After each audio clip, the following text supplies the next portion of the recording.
kita sudah membuat rambu-rambu tentang PPDB.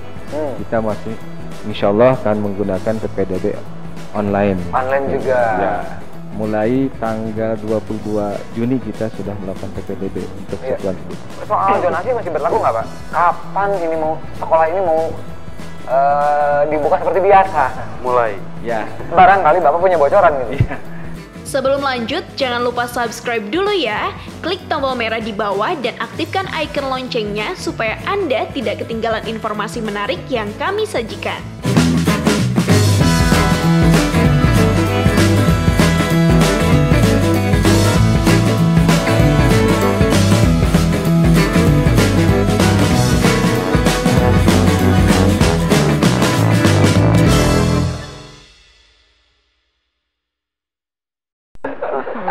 Soal penilaian, tadi nyambung dari Pak Sekdis, itu kemudian soal penilaian artinya sepenuhnya para kepala sekolah dan para guru.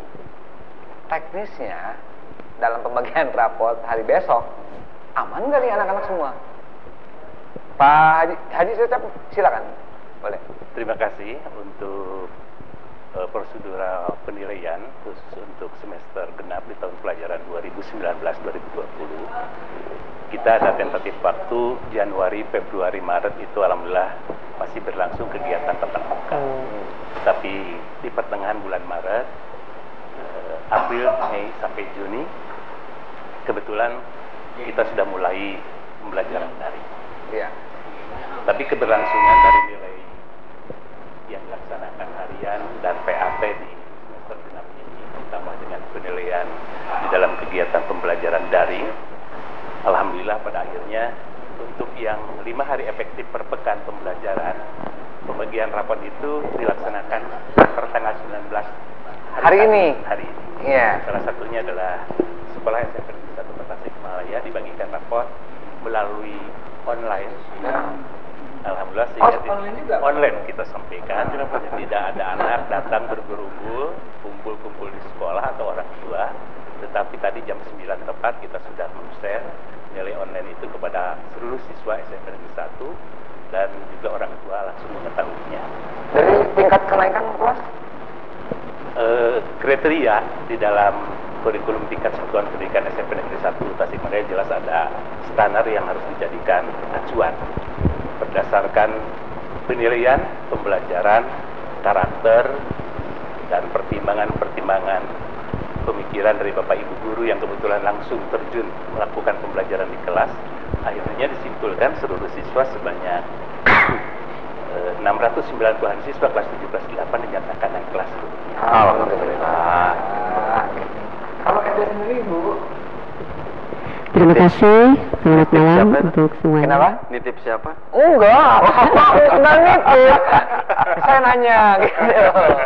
Wah, ini bahaya ketua KPAI ini. Terima kasih Pak Tiko, selamat malam buat semuanya.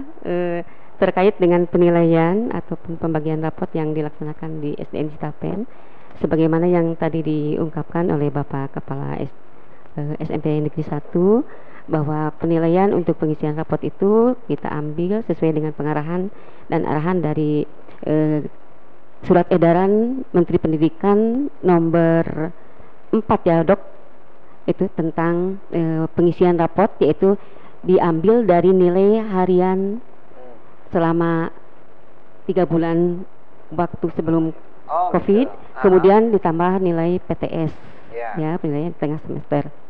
Nah itu dijadikan pengisian nilai rapot.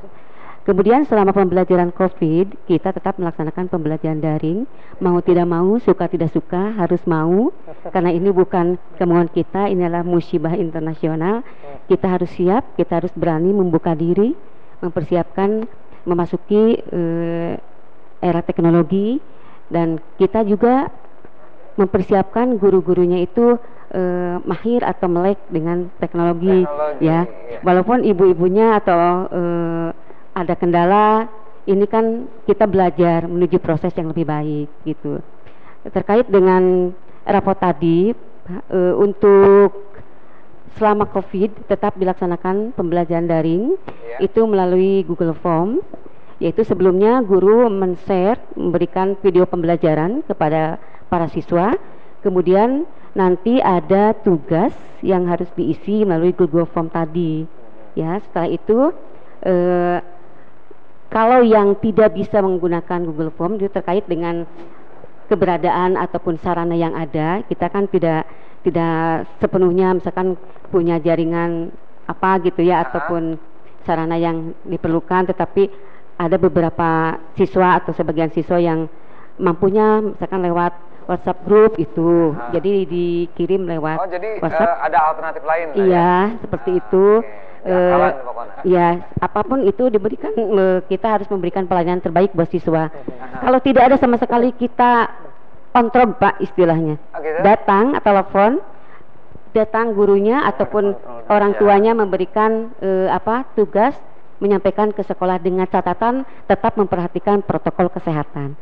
Nah, terkait dengan pembagian raport, kami SDN Citapen memberikan raport itu secara langsung, tetapi dengan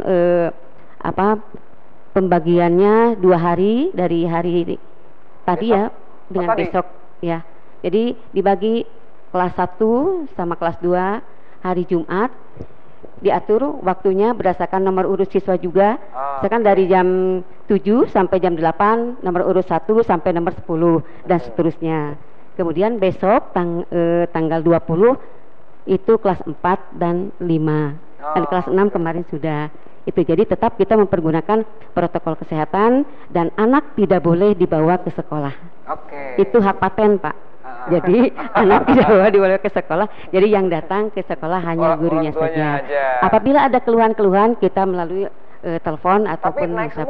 Insya Allah berdasarkan kriteria kenaikan kelas yang sebelumnya kita mengadakan rapat dengan Dewan Guru, itu tentu saja ada acuan ataupun indikator, dan alhamdulillah sebanyak 606 siswa itu dari jumlah siswa yang ada di SDN Citapen dinyatakan naik semua. Alhamdulillah. Tenang Pak Tiko, tenang. Jadi Pak Tiko tenang ya.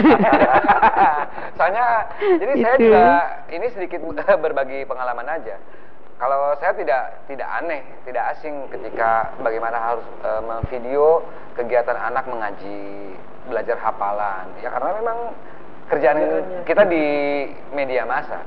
Iya, tapi teman-teman yang lain kan videonya juga tidak bisa. Iya, tidak bisa dan lain-lain. Aduh, memang lumayan lah menguras.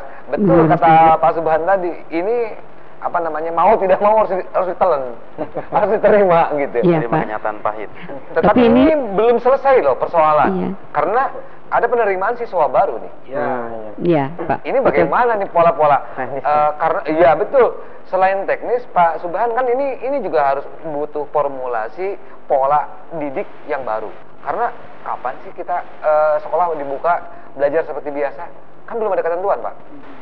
Barangkali Bapak sudah ada bocoran? Terima kasih. Baik, untuk menyikapi itu mungkin kami sudah membuat suatu formula melalui surat keputusan Wali Kota Tasikmalaya nomor 5 tahun 2020 ini. Kita sudah membuat rambu-rambu tentang PPDB.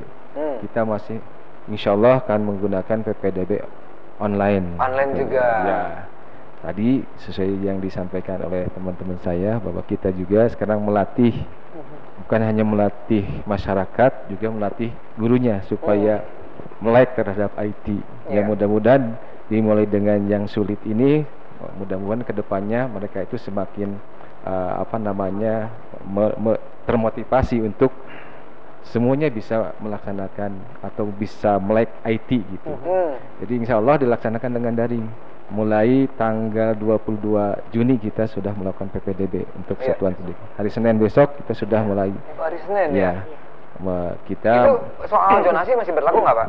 Ya, jadi kita melaksanakan PPDB itu melalui 4 jalur. Ya, jadi ada jalur zonasi, kemudian jalur afirmasi, jalur prestasi, dan jalur perpindahan karena tugas orang tua.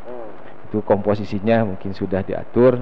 Saya agak kurang hafal nih berapa persen kuotanya. Ya, kalau nggak salah untuk zonasi 60%, untuk prestasi 20%, untuk afirmasi 15%, dan untuk perpindahan orang tua 5% gitu ya. Oke. Itu sudah kami atur, mudah-mudahan bisa berjalan dengan baik. Tadi meskipun mungkin banyak kendala, tapi mudah-mudahan lah bisa berjalan. Ini supaya tadi membiasakan mungkin ada kebiasaan supaya nanti sudah tidak asing lagi ketika tahun depannya itu ada lagi kegiatan ini. Dan insya Allah itu untuk meminimalisir ya permasalahan-permasalahan yang selama ini muncul ya. Gitu. Betul. Ya. Tapi soal ini Pak, saya ingin tahu dan masyarakat juga pasti belum tahu pasti nih kapan ini sekolah ini mau dibuka seperti biasa. Mulai. Ya. Barangkali Bapak punya bocoran gitu. Kami sebetulnya sudah mempunyai bocoran, tetapi ini sekali lagi kebijakan Pak Menteri ini ditentukan dengan keadaan suasana COVID-19 ini. Jadi status kita itu sudah di mana gitu. Yang dibolehkan untuk membuka belajar tatap muka itu adalah daerah yang sudah dinyatakan statusnya hijau, zona hijau ya. Kota Tasikmalaya untuk sementara ini masih belum ke sana, baru di zona biru gitu ya. Mudah-mudahan sebentar lagi akhir bulan ini sudah menuju ke zona hijau sehingga kita bisa memulai kegiatan PBMK-BM itu semi normal lah saya bilang. Oh, semi normal.